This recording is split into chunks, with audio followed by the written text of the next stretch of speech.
Hi guys, welcome back to another podcast, episode 4. Today, as you can tell, I'm wearing different headphones, so I thought I'd, showcase the variety of headphones I have for you guys, not the fact that my batteries keep running out. But anyway, as always, joined by my brother, Evan. Hello everyone, thanks for joining. Brilliant. So, Evan, he's going to kick us off today with our topic of choice. So, It's over to him. I wanted to ask you about the different ways, or whichever way you dealt with the duration of the diet. How do you deal with how long diet takes?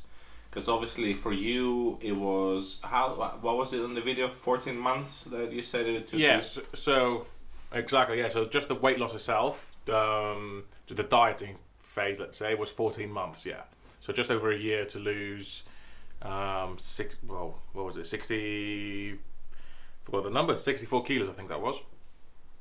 Which, fair enough when you say, hey, it's just going to take a year for me to lose the weight and get me to where I want to be. It doesn't seem so bad because it's just a year. But when you're in it, especially when you've gone through a few weeks and perhaps you're getting tired, what's the thing that makes you keep going? How do you deal with the fact that it's over a whole year? Yeah, well phrased. Good question, because I think that's one of the things you just made me realise now. When I started off dieting, I never had like a completion date. Right. So, which is really weird for me because I always like to have a structure and always like to have a plan. But for some reason, I never really said, okay, within a year, I want to look like this, because that task, I touched on this topic in the previous video, I think in one of the first ones. Anyway, it doesn't matter.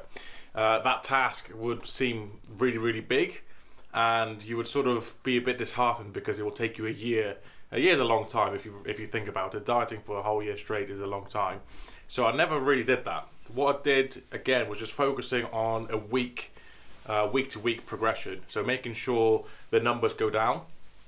And what was like a really big achievement for me is starting from 159 kilos, and I really like the fact whenever like the tens went down. So when I managed to drop down to the 140s, when I managed to go down to 130, 120, 110.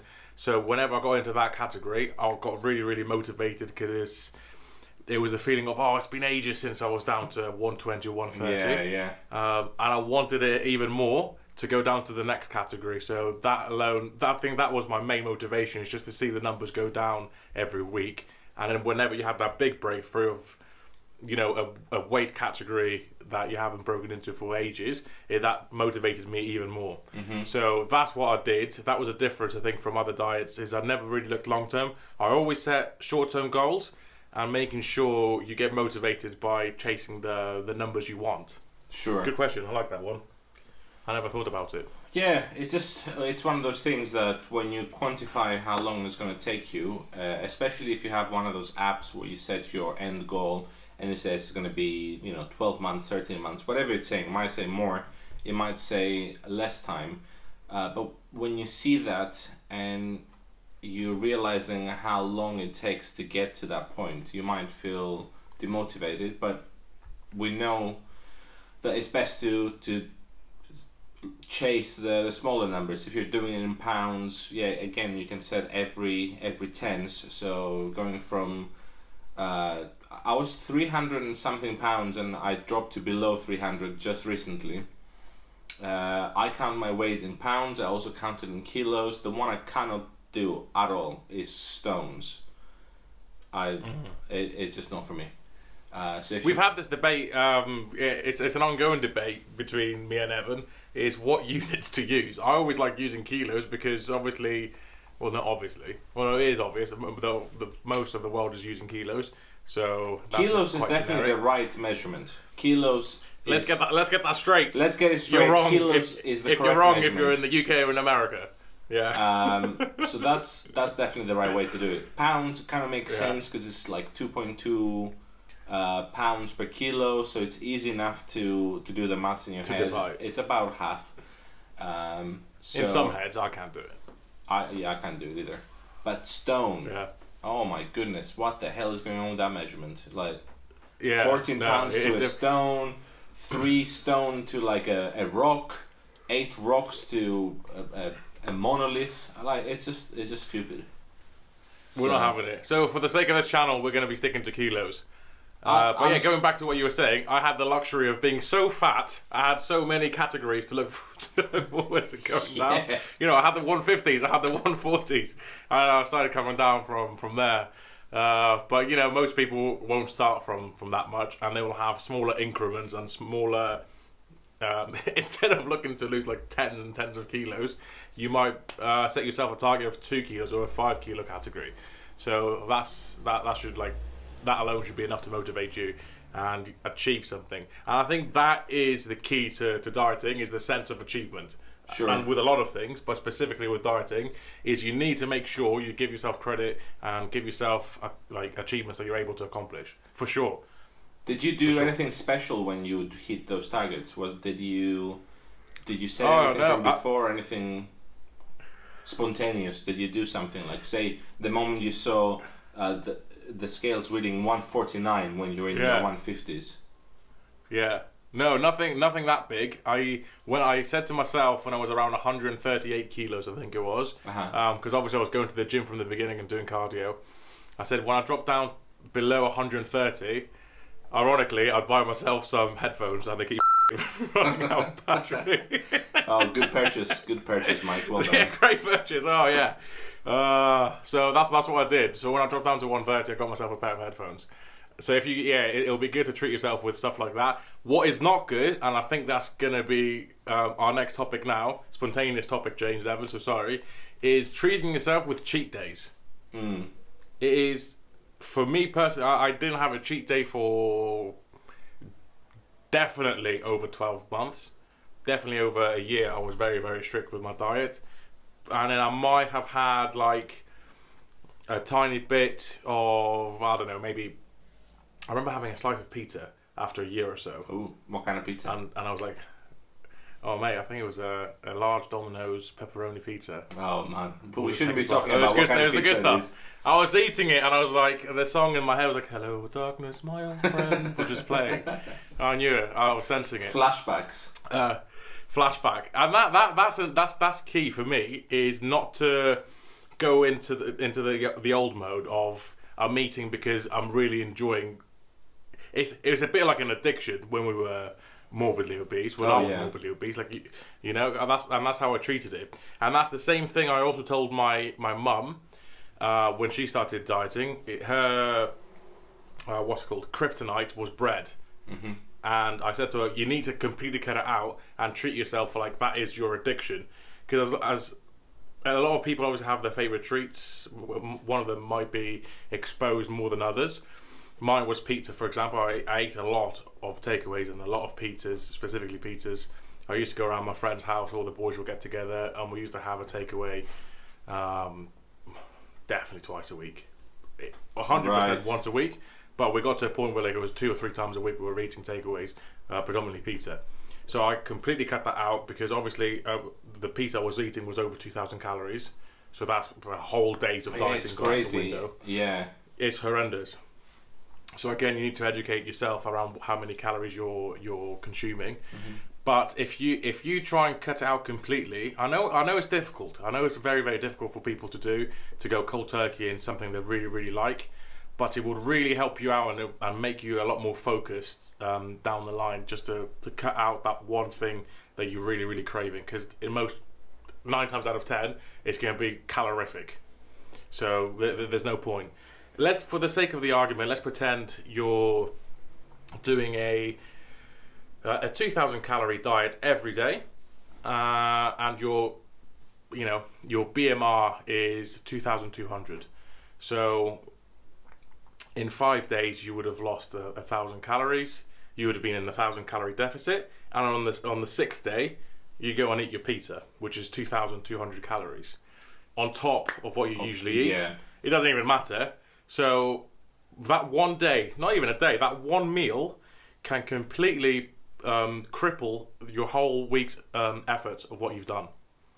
Does that make sense? So that 200 calorie deficit you've been building and you've been working really hard to build over 5 days, and then on one day you just added extra 2,000 calories. Not only is that 1,000 calorie deficit gone, but you're adding on top another 1,000 calories. And the problem is you're going to step on the scales, you're going to see the number that was potentially has gone up, and then you're going to feel demotivated because all the effort that you put during the 6 days where you were doing the right thing is all gone because of one meal. And potentially if your cheat day was more than just one meal, you know, it was an actual cheat day, then who knows what else. Because I know I would have eaten probably 4,000 calories in a day.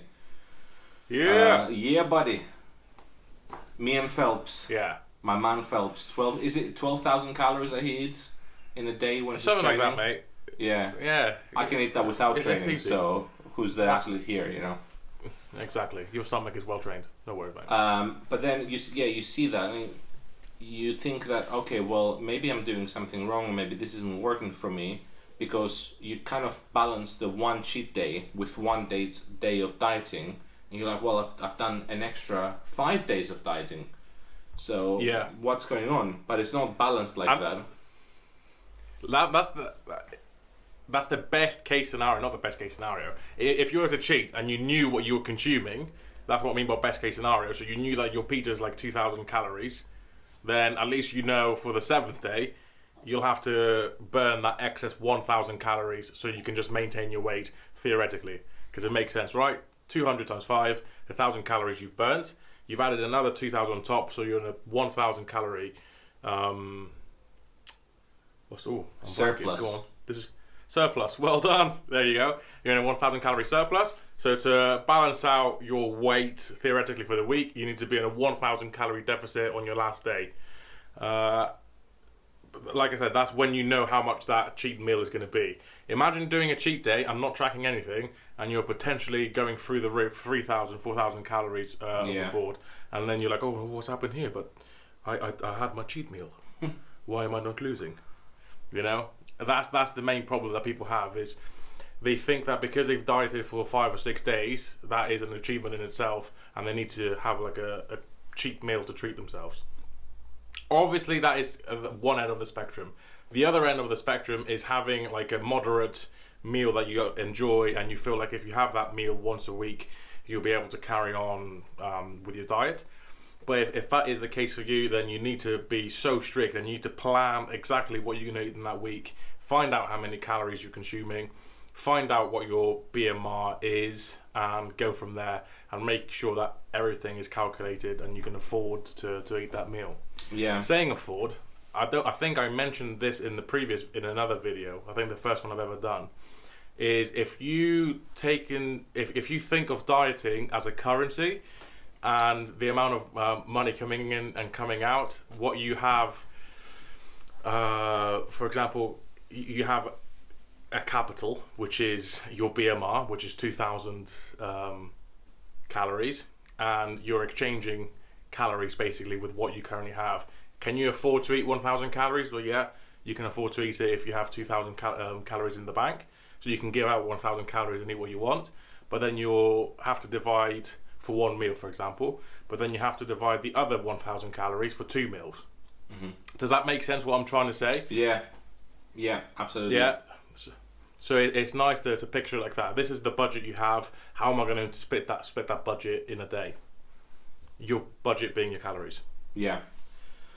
Well, so to wrap this up, it sounds like you were setting yourself smaller targets whilst you were going through it to keep yourself motivated. Because I was so big, I had so many of them. Yeah. And the other thing is, if you do want to do something that isn't part of the plan, part of your dieting plan, you need to plan for it. You need to make sure that you either do something perhaps the days before, if you can plan that far ahead.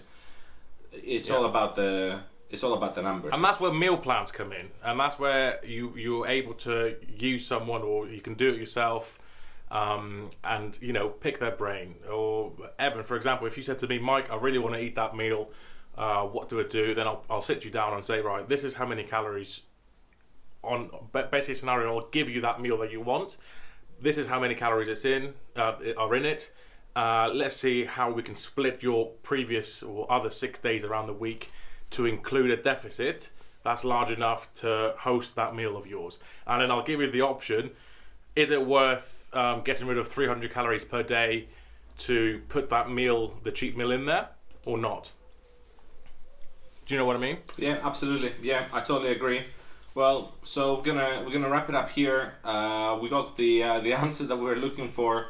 For you guys doing it yourself, starting out now, or if you've been doing it for a while, make sure you set those targets so that it doesn't feel like you're going forever. It is worth it, even if it does feel like you've been going for like 6 months and you got another 6 to go. It is definitely worth it. Like you can see the results that you can possibly have. So get inspiration from that. Set your goals, and if you feel like you want to have something else, sit down, find somebody that can do it for you. If you can't do it yourself, and look at those numbers. And that's what we're here for. That's what the comments are here for. That's why we have. Shout out to our Instagram as well, Pipis Bros. Get in touch. I'm here to help, guys. So yeah, send us a message. See how we can help with anything that you might have. And if you have questions, send us a message again, and we'll ask those questions. I can ask them. I can ask Mike those questions on your behalf. And anything you want to find out about the journey that I'm going through at the moment, please don't hesitate to ask. We're here to help out. So until next time, thanks for watching. Cheers, guys. See you in the next one.